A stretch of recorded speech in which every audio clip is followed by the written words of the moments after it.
आपण आज 1 किलो तिळीचे लाडू करणार आहोत। त्यासाठी आपल्याला 1 किलो तिळी भाजून घ्यायची आहे।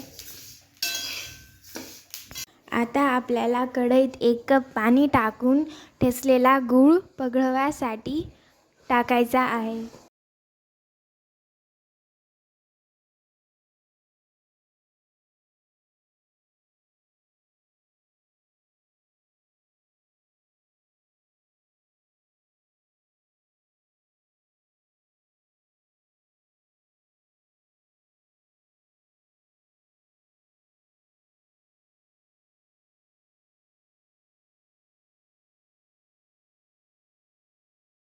आता हा गूळ आपण एका पातेल्यात काढून घेणार आहोत।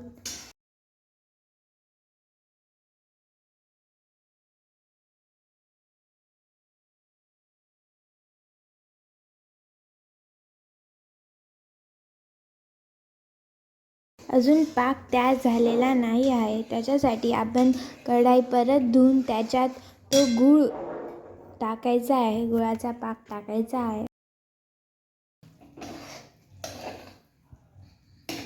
आता आपण हा गरम पाक थंड पाणी टाकणार आहोत थोडासा। जर गोळी झाली म्हणजे पाक तयार आहे। आता ती भाजलेली तिळी लगेच गुळाच्या पाकात टाकायची आहे।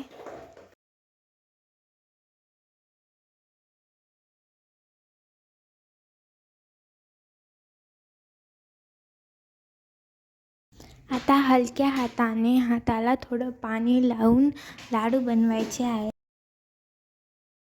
हे लाडू थोडे थंड होऊ द्यायचे आहे। मग आता आपले तिळीचे लाडू तयार आहेत।